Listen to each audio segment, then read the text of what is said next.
نحمد اللہ تعالی ونسلم علی رسوله المجتبی وعلی آلہ وصحبہ وبارک وسلم دائما ابدا اما بعد اعوذ باللہ من الشیطان الرجیم بسم اللہ الرحمن الرحیم ان اللہ وملائکتہ یصلون علی النبی یا ایہا الذین آمنوا صلوا علیہ وسلموا تسلیما اللہم صلی وسلم وبارک علی سیدنا و مولانا و نبینا محمد النبی الامی الکریم وعلی آلہ و اصحابہ اجمعین الصلاة والسلام علیکہ یا سیدی یا رسول اللہ وعلی آلہ و اصحابہ یا سیدی یا حبیب اللہ الصلاة والسلام علیکہ یا سیدی یا رحمتا للعالمین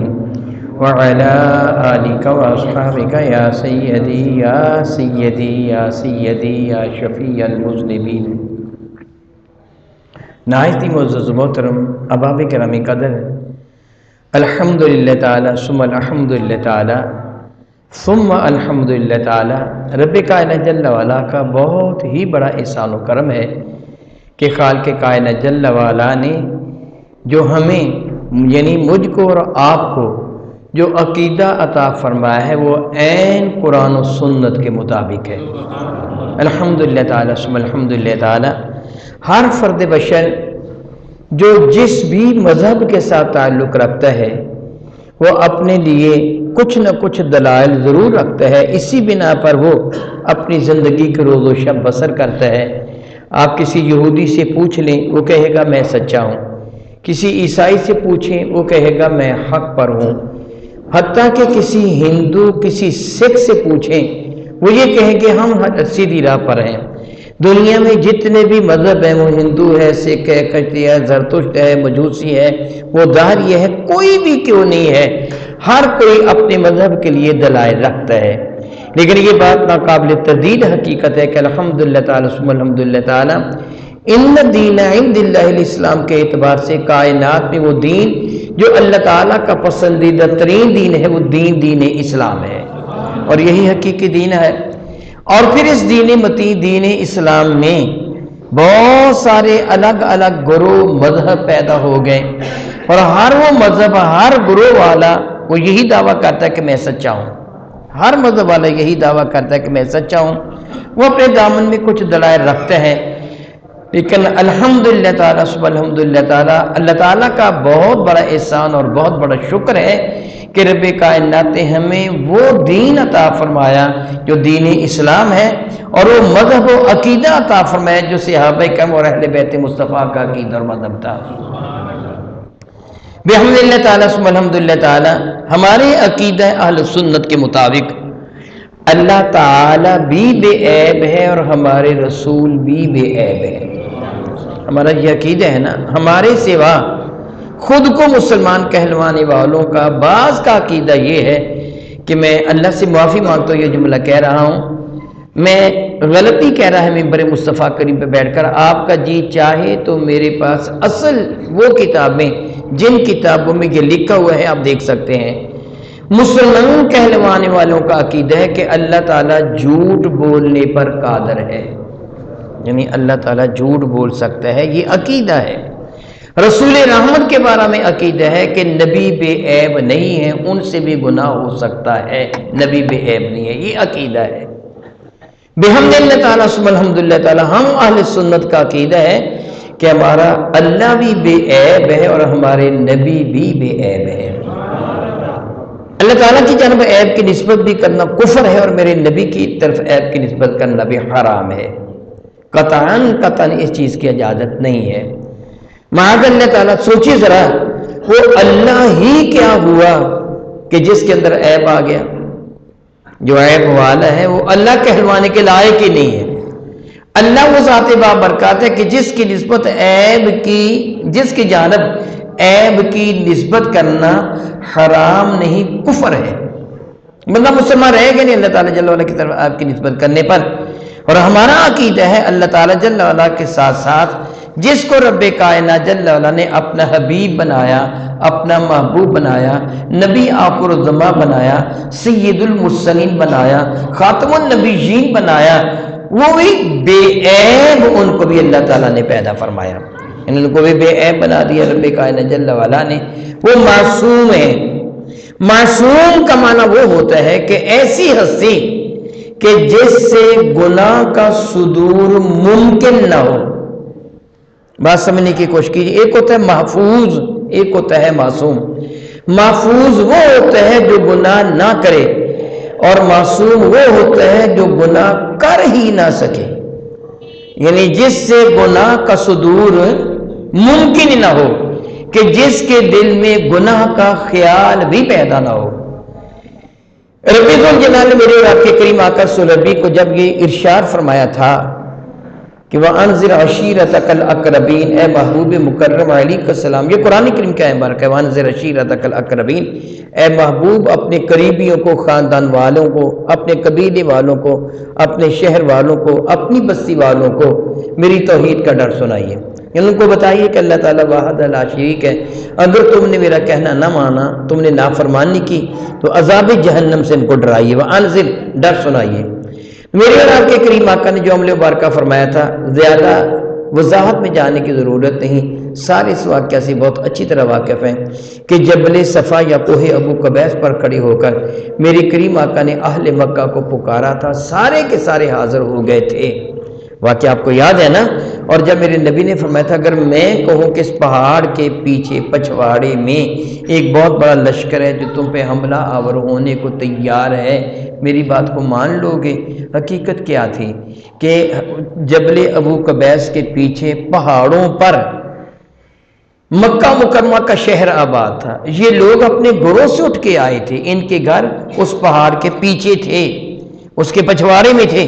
میرے نبی نے فرمایا اگر میں یہ کہوں کہ وہاں تمہارے گھر نہیں ہے، وہاں ایک میدان ہے اور اس پہ ایک بہت بڑا لشکر ہے جو تم پہ حملہ کرنے والا ہے، میری بات مان جاؤ گے؟ آپ اس بات کو موجودہ زمانہ میں یوں سمجھ سکتے ہیں، میں کہوں کہ جس جگہ تم بیٹھے ہوئے ہو یہ مسجد نہیں ہے، یہ ایک کھیت ہے، آپ کے اوپر ایک ٹینٹ، ایک شامیانہ لگا ہوا ہے، میں آپ سے باتیں کر رہا ہوں، کیا آپ میری بات کو مان جاؤ گے؟ تو آپ کیا کہیں گے؟ شاہ جی کم از کم یہ تو دیکھو نا کہ ہم مسجد میں بیٹھے ہیں، ہمارے اوپر شامیانہ نہیں ہے، مسجد کا لینڈر ہے، چھت ہے، تم شامیانہ کہہ رہے ہو؟ میرے کریم آقا نے اتنی انہونی بات کی تھی کہ میں کہوں کہ وہاں تمہارے گھر نہیں ہے، وہاں ایک میدان ہے، میدان میں لشکر ہے، وہ تم پہ حملہ کرنے والا ہے، میری بات مان جاؤ گے؟ تو سب نے کیا کہا تھا؟ مان جائیں گے۔ کیا کہا تھا؟ مان جائیں گے۔ پھر میرے نبی کا سوال تھا کیوں مان جائیں گے؟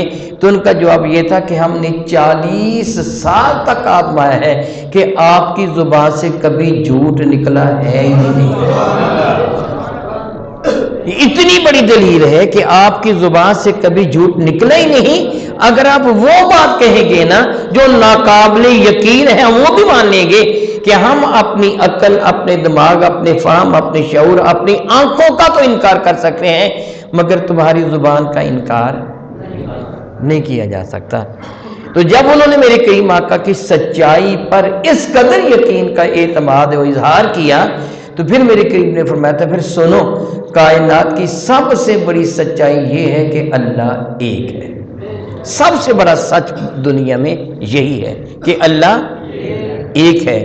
یہ سن کر وہ دیوانے اونٹوں کی طرح اچھل کود انہوں نے شروع کیا، ہیں یہ کیا کہہ دیا؟ اور میرے نبی نے فرمایا تھا تم انکم وما تعبدون حطب جہنم، تم اور وہ سارے کے سارے تمہارے معبود جن کی تم پرستش کرتے ہو وہ سارے جہنم کا ایندھن ہے۔ کوئی بندہ اپنے رب کو گالی برداشت نہیں کرتا۔ آپ جانتے ہیں کہ فرانس والوں نے اللہ نہیں ہمارے کریم آقا کی شان میں گستاخی بکی، ہم برداشت نہیں کر پا رہے۔ کون اپنے رب کی شان میں بڑی گستاخی؟ میرے نبی نے فرمایا تھا تم بھی جہنمی، تمہارے باپ دادا بھی جہنمی، اور تمہارے یہ معبود جن کو تم رب مانتے یہ بھی جہنمی۔ اتنی بڑی میرے کریم نے بات کہہ دی تھی، ان کے لیے ناقابل برداشت تھی۔ ہونا کیا چاہیے تھا؟ سارے کے سارے حملہ کر دیتے، ٹوٹ پڑتے، میرے کریم آقا رسول عربی پر حملہ کر دیتے، مگر انہوں نے کہا تیرے پاس اس کی دلیل کیا ہے؟ تو کہتا رب ایک ہے، ہم تجھے دکھاتے لات عزا منات وغیرہ، تو اپنے رب کو دکھا۔ اگر دعویٰ کرتے ہیں، انکار تو نہیں کر پائے کہ پہلے کہہ چکے تھے تیرے سے یہ سچا کوئی نہیں۔ تو میرے نبی نے فرمایا تھا کہ میں تمہارے اندر اپنی زندگی کے 40 سال گزار چکا ہوں، میری پوری کی پوری کتابی زندگی میں میرے اندر ایک عیب نکال دو، رب کے رب ہونے کا انکار کر دو، میری زندگی میں کوئی عیب نکال دو۔ مجھ کو میرے اللہ کی عزت کی قسم منبر مصطفیٰ کریم پہ بیٹھا ہوں، کافر میرے نبی میں عیب نہیں نکال سکے تھے کہ عیب ہے ہی نہیں، نکالتے کیسے؟ 40 سال ان کی نگاہوں کے سامنے میرے نبی کی زندگی گزری تھی، کوئی نہ کوئی تو نقص ہو سکتا تھا نا، عام انسان ہوتا تو کوئی عیب کہہ دیتے، فلاں تیرے اندر عیب ہے، فلاں عیب ہے، فلاں عیب ہے، فلاں عیب ہے۔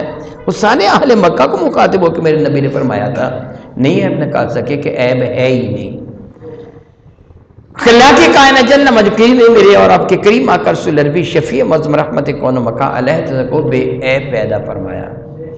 قرآن مجید فرقان حمید میں سورہ حجر کی 72 نمبر آیہ مبارکہ کا ایک حصہ ہے کہ رب کائنات جل وعلا میرے اور آپ کے کریم آقا رسول مرشد رحمت عالم کی بے عیب زندگی کی تصدیق کرتے ارشاد فرماتا ہے، محبوب مکرم لعمرک انہم لفی سکرتہم یعمہون، محبوب مجھ کو تیری عمر کی قسم ہے، یہ کافر اپنی گمراہی کے نشہ میں بھٹک رہے ہیں۔ اللہ نے میرے نبی کی عمر کی قسم اٹھائی ہے، جس کی اللہ قسم اٹھائے اس میں عیب ہو سکتا ہے؟ سوچیے ذرا، اللہ قسم اٹھا رہا ہے، محبوب مجھ کو تیری عمر کی قسم ہے، اور عمر میں کیا آتا ہے؟ ولادت والے لمحہ سے لے کے آخری سانس تک کا دورانیہ عمر کہلواتا ہے۔ اور رب کائنات نے یہ نہیں فرمایا کہ محبوب تیرے اعلان نبوت کی قسم ہے، تجھ پر نزول قرآن کی قسم ہے، تیری سچائی اور عظمت کی قسم ہے، تیری دیانتداری اور امانت داری کی قسم ہے، نہیں یہ نہیں فرمایا، بلکہ فرمایا محبوب مجھ کو تیری عمر کی قسم ہے۔ میرے نبی کی مبارک عمر کے ایک ایک لمحہ کی رب کائنات نے قسم ذکر فرمائی ہے۔ اور پھر اللہ کے کائنات نے دوسری اگر ارشاد گرامی قدر فرمایا، لا اقسم بهذا البلد وانت حل بهذا البلد، لا اقسم سوائے اس کے نہیں ہے کہ میں اللہ قسم اٹھاتا ہوں کہ شے کی، بهذا البلد اس شہر مکرم کی قسم اٹھاتا ہوں۔ اس شہر مکرم سے کون سا شہر مراد ہے؟ میں جگہ یہ نہیں کہوں گا کہ سنیوں کے نزدیک یہ ہے، فلاں کے نزدیک یہ ہے، فلاں کے نزدیک یہ ہے، فلاں کے نزدیک یہ ہے، نہیں نہیں، جو بھی خود کو مسلمان کہلواتا ہو، کسی بھی مذہب یا کسی بھی مسلک سے تعلق رکھتا ہو، اس کو اس سے کوئی اختلاف نہیں ہے کہ اس جگہ اللہ نے جس شہر کی قسم اٹھائی وہ شہر مکہ ہے۔ یہ آیا برکہ لا اقسم بہذا البلد سورہ بلد کی ہے، سورہ بلد 30ویں پارے میں ہے۔ آپ کا جی چاہے آپ قرآن کریم میں سورۃ البلد نکالیے، وہ لکھا ہوگا سورۃ البلد مکیۃ، یہ سورہ بلد مکہ مکرمہ میں نازل ہوئی ہے۔ کہاں نازل ہوئی ہے؟ تو شہر سے مراد پھر کہا نا، مدینہ تو زمانے میں یثرب تھا، مدینہ تو اس وقت تھا ہی نہیں جب یہ قسم ذکر کی گئی ہے، تو اللہ نے شہر مکہ کی قسم اٹھائی ہے۔ بلا شک و شبہ شہر مکہ بڑی عزت والا شہر ہے، بلکہ کشف الغمہ میں لکھا ہے کہ رب کائنات نے جب زمین کو تخلیق فرمانے کا ارادہ فرمایا تو یہ سب کچھ پہلے پانی تھا، ایک موتی تھا، اس کی جانب اللہ تعالیٰ نے ایک نگاہ کرم ڈالی، وہ سارا پانی بن گیا۔ حدیث بارکہ میں ہے کہ وہ کان عرشہ علی الماء، بلکہ قرآن کریم کا حصہ ہے کہ اللہ کا عرش پانی پر تھا۔ کس پر تھا اللہ کا عرش؟ نہ زمین بنی تھی، نہ آسمان، نہ سورج، نہ چاند، نہ ستارے، لوح محفوظ بن چکا تھا، اللہ کا عرش تخلیق ہو چکا تھا، ملائکہ تخلیق ہو چکے تھے، زمین و آسمان نہیں بنا تھا۔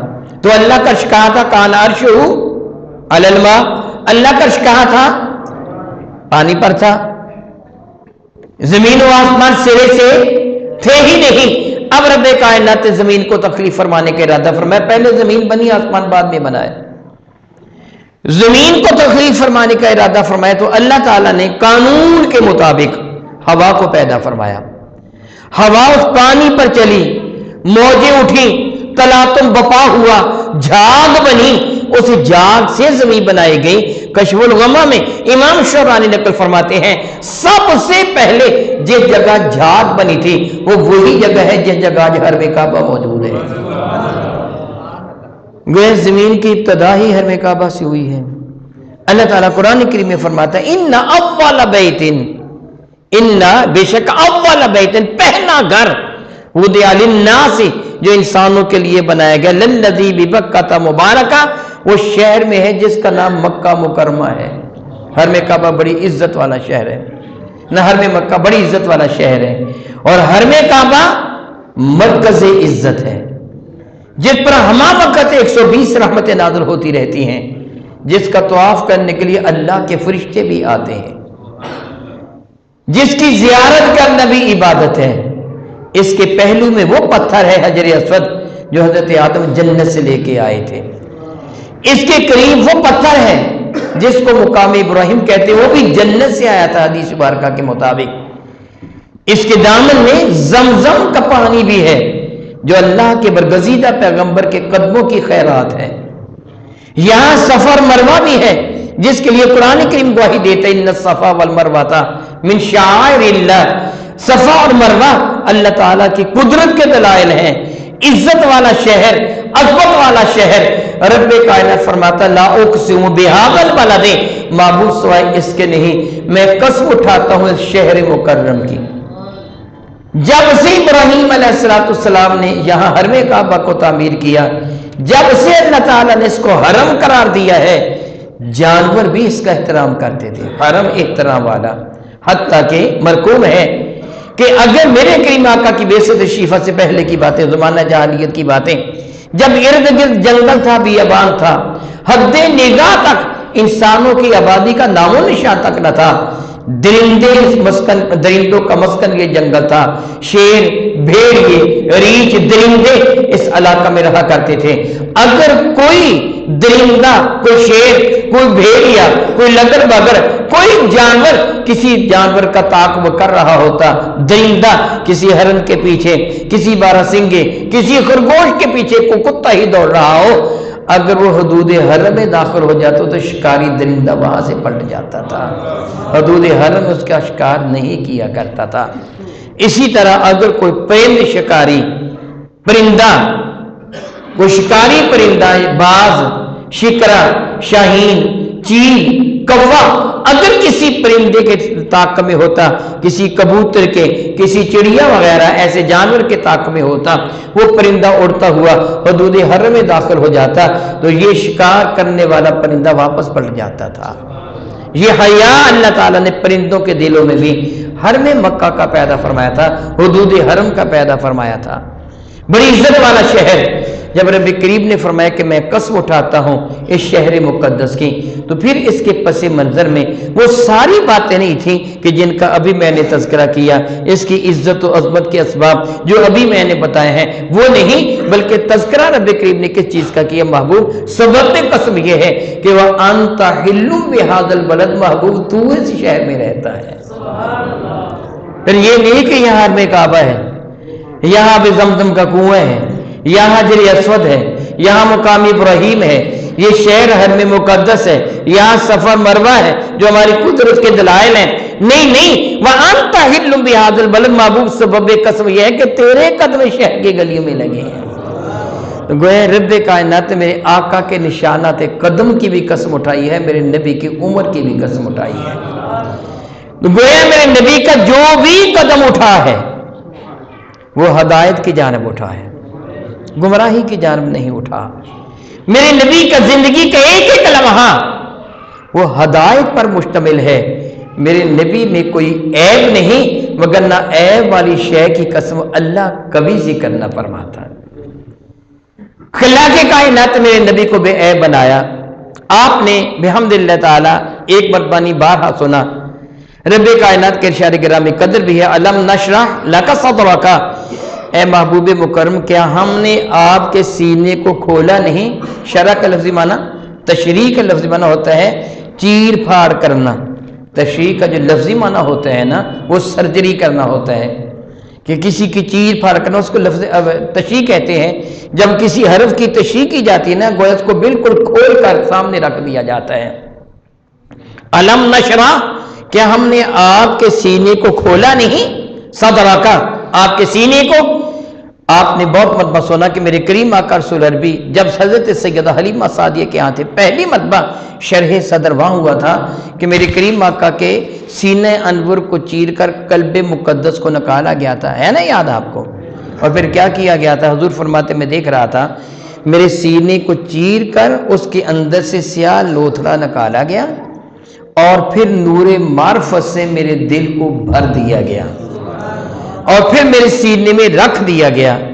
ذہن میں خیال پیدا ہو سکتا ہے کہ اللہ تعالیٰ جل مجید نے اس لوتھڑے کو پیدا کیوں فرمایا تھا؟ دراصل ایک انسان کی تخلیق کی تکمیل کے لیے وہ انسان کا حصہ ہے۔ میں اس کی مثال آپ کو دوں گا۔ بعض وہ کھجوریں ہوتی ہیں جو دو صحابہ بحرمہ شریف لے کے آتے ہیں کہ جن میں گٹھلی نہیں ہوتی۔ یہ کھجوریں ردی کھجوریں ہوتی ہیں۔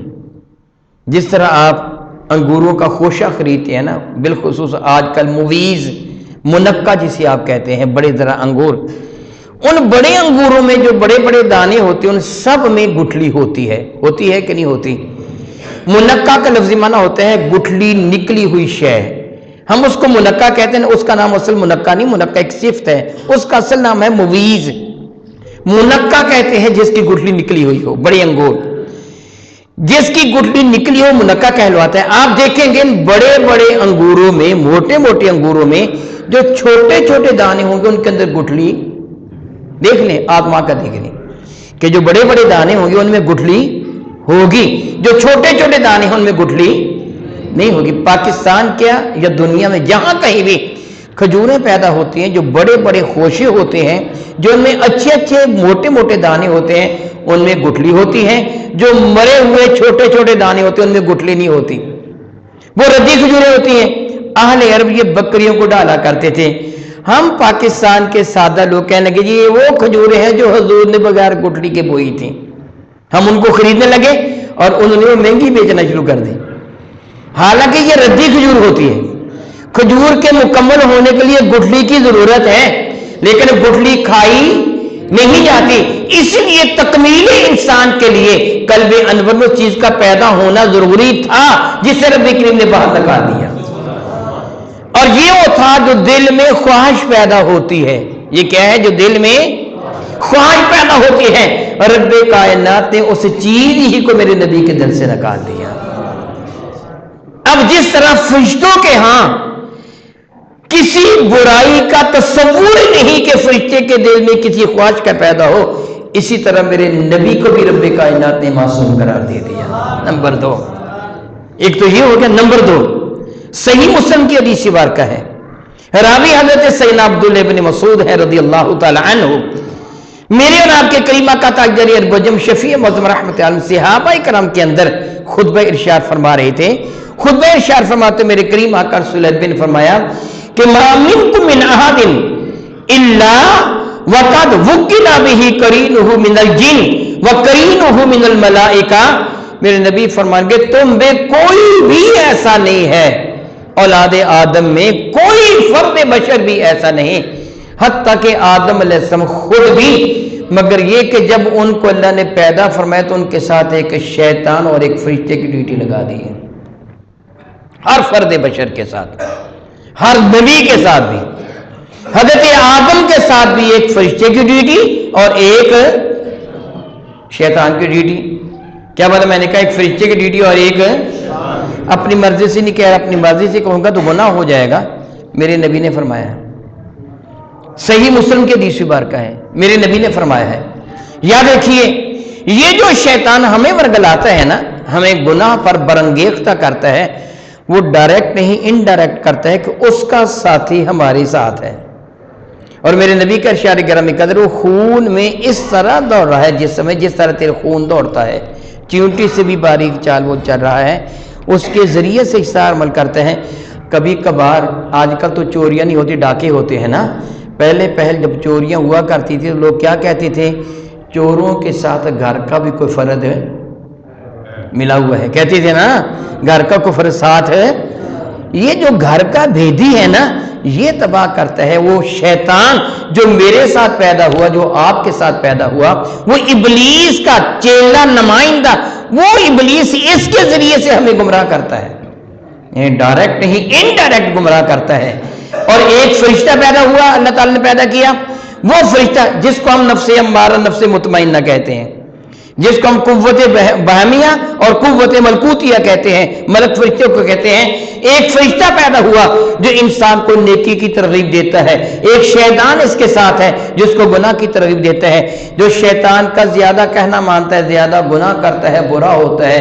جو فرشتے کا زیادہ کہنا مانتا ہے نیکی کا کام کرتا ہے, نیکوکار ہوتا ہے. ہر بندے کے ساتھ پیدا ہوا. جب میرے نبی نے یہ جملے صحابہ سے فرمائے تو اب تھوڑا سا غور کیجئے, میں اور آپ معصوم نہیں ہیں. میرے دل میں بھی گناہ کی خواہش پیدا ہوتی ہے, آپ کے دل میں بھی ہوتی ہے. کوئی معصوم نہیں ہم میں سے. میں بھی گناہ گار ہوں, آپ بھی گناہ گار ہیں. ہمارے دل میں گناہ, بطور مثال میں سادہ سی بات کر دیتا ہوں. تہجد کا وقت ہوتا ہے, آپ بستر سے اٹھنا چاہتے ہیں, جی چاہتا نہ اٹھیں. یہ جو جی چاہتا نہ اٹھیں یہ کیا ہے؟ ثواب کے گناہ کی خواہش پیدا ہوتی ہے نا. نیکی کا ملتی ہے جب بس گناہ کو جھٹک کر فرشتے کا کہنا مانتے اٹھ کے بیٹھ جاتے ہیں. بات میری سمجھ آئی؟ معصوم کیسے کہتے ہیں؟ جس کے دل میں گناہ کا خیال پیدا ہی نہ ہو. معصوم کیسے کہتے ہیں؟ جس کے دل میں گناہ کا خیال ہے پیدا ہی نہ ہو. ہم معصوم نہیں, ہمارے دل میں پیدا ہوتا ہے. وہ گناہ کرے نہ کرے بات کی بات ہے, لیکن خیال تو پیدا ہوتا ہے نا. جی میں تو خیال پیدا ہو جاتا ہے کہ یہ میں کام کر لوں, اگرچہ نہ بھی کریں خیال پیدا ہوتا ہے. اور ہم عموماً کر بھی لیتے ہیں, گناہ ہم سے ہو جاتا ہے. ہم معصوم نہیں, گناہ گار ہیں, اور اس شیطان کی وجہ سے ہوتے ہیں. جب میرے نبی نے فرمایا کہ ہر کسی کے ساتھ وہ شیطان ہے جو گناہ پر بنگیختہ کرتا ہے, تو صحابہ کرام نے بارگاہ ساتھ میں یا رسول اللہ و ایاک, یا رسول اللہ آپ فرماتے ہیں ہر کسی کے ساتھ پیدا ہوا, آپ کے ساتھ بھی پیدا ہوا. سن کر میرے نبی مسکرا دی, فرما گئے ہاں میرے ساتھ بھی پیدا ہوا تھا, مگر میری صحبت کی وجہ سے وہ مجھ پر ایمان لا چکا ہے, وہ مسلمان ہو چکا ہے.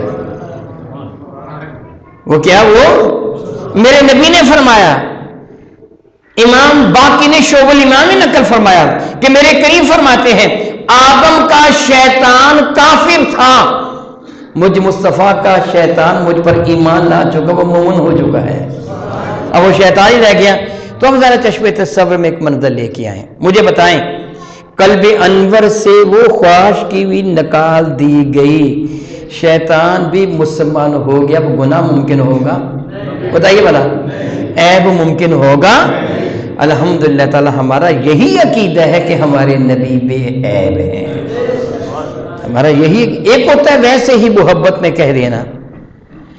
آپ سے کوئی یہ سوال کرے نا کہ یہ تمہارے پیر صاحب ہیں محمد سے, وہ گناہ کرتے ہیں؟ جی بالکل نہیں, ہماری پیر جی گناہ نہیں کرتے.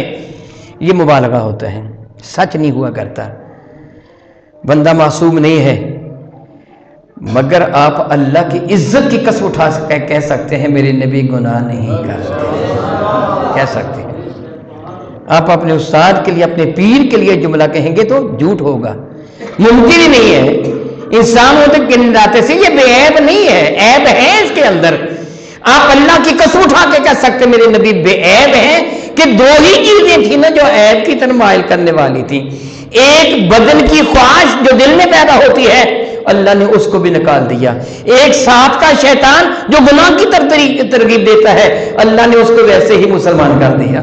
میرے نبی فرمانے کے اب وہ مجھے کبھی برائی کا حکم دیتا ہی نہیں ہے. مسلمان جو وہ تو غلام بن گیا, ہم پر تو حاکم ہے نا, ہمیں ترغیب دیتا ہے یہ گناہ کر, یہ گناہ کر, یہ گناہ کر. تو جو میرے نبی کے ساتھ پیدا ہوا تھا وہ تو میرے نبی کا غلام بن گیا. اگر مسلمان ہو گیا تو وہ تو تابع فرمان ہو گیا. اب تو وہ جو گزارش کرتے ہیں, دیکھیے کیوں تو گزارش کرتے ہیں, ایک فرشتہ تو آلریڈی ہے ہی, تو گویا میرے کریم آقا کا ہر عمل ہی رب کی رضا کے مطابق ہے. حتیٰ کہ دیکھیے میں اپنی زبان کو ہلا رہا ہوں, معلوم نہیں میری زبان سے کیا کچھ نکل جائے, کبھی غلط بھی نکل سکتا ہے اور نکل جاتا ہے. انسان ہونا, نہ چاہتے ہوئے بھی میرے زبان سے کوئی جملہ غلط نکل سکتا ہے. میرے کریم آقا کے اللہ نے کتنی حفاظت فرمایا وما ینطق عن الہوا ان هو الا وحی یوحی، یہ اپنی مرضی سے کچھ کہتے ہی نہیں ہیں، یہ اپنی مرضی سے کچھ کہتے ہی نہیں ہیں، جو رب کائنات کی جانب سے ان کی طرف وحی کیا جاتا ہے وہی کچھ کہتے ہیں۔ تو پھر اندازہ کیجئے کہ حضور کی حفاظت کرنے والا کون ہے؟ اللہ تعالیٰ ہے نا، اسی اللہ نے شیطان کو ایمان والا بنا دیا نا، اسی اللہ نے قلب انور کو صاف اور طاہر و مطہر بنا دیا نا۔ پھر اگر کوئی میرے نبی میں عیب کہے گا تو گستاخی کس کی کرے گا؟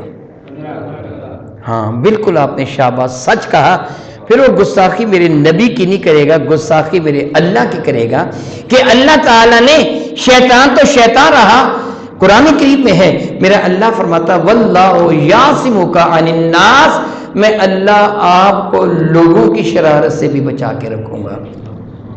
یہی وجہ ہے کہ میرے کریم آقا شہید نہیں ہوئے، کافروں نے بڑی کوشش کی، اللہ نے ان کو شہید، تکلیف آئی ہیں، اللہ تعالیٰ نے اس سلسلہ میں میرے نبی کے درجات کو بلند فرمانا تھا، امت کے لیے اسوہ حسنہ بننا تھا، اس لیے میرے نبی پر تکالیف تو آئی ہیں، لیکن کوئی میرے نبی کو شہید نہیں کر سکتا کہ اللہ نے حفاظت فرمائی ہے۔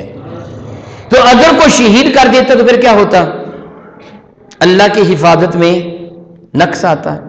میری بات سمجھ رہے ہو کہ نہیں سمجھ رہے؟ پھر کیا ہوتا اللہ کی حفاظت میں؟ تو پھر اللہ حفاظت نہ کر سکا، یہ اللہ کا عیب تھا کہ نہیں؟ پھر یہ عیب کس کا ہوتا؟ گستاخی کس کی شے میں ہوتی؟ اسی طرح اللہ تعالیٰ نے روحانی طور پر میرے نبی کی حفاظت فرمائی، ان کو معصوم قرار دے دیا، ان کے شیطان کو مومن بنا دیا۔ اب اگر کوئی بندہ حضور کی طرف عیب کی نسبت کرے گا تو وہ گستاخی اللہ کی کرے گا، پھر اللہ کی گستاخی کرنے والا کون ہوتا ہے؟ آپ بہت اچھی طرح سمجھتے ہیں، بہت اچھی طرح سمجھتے ہیں۔ اس لیے میں نے کہا کہ الحمدللہ تعالیٰ، مولا تعالیٰ تیرا کتنا کرم ہے۔ آج صبح میں مطالعہ کر رہا تھا، مجھے بڑا لطف آیا، یہ حدیث بار کا پڑھ کرنا مجھے بڑا لطف آیا۔ میں نے کہا کہ اپنے اس لطف میں اپنے ساتھیوں کو بھی شامل کر لوں کہ الحمدللہ تعالیٰ جو ہمارا عقیدہ ہے وہ سچا عقیدہ ہے کہ ہمارا اللہ بھی بے عیب ہے اور ہمارے نبی بھی بے عیب ہیں۔ بے عیب رب نے اپنا محبوب بے عیب بنایا، اور یہی ہم اہل سنت کا عقیدہ ہے۔ الحمدللہ تعالیٰ علی ذالک۔ اللہ تعالیٰ جل وعلا کے حضور میں دعا کرتا ہوں اے رب کائنات، جب تک تو ہمیں زندہ رکھے سچے عقیدے پر زندہ رکھنا، ہمیں موت آئے تو سچے عقیدے پر موت آئے، قیامت کے دن اٹھیں تو تیرے محبوب بندوں کے ساتھ ہمارا حشر ہو۔ آمین ثم آمین، وآخر دعوانا الحمدللہ رب العالمین۔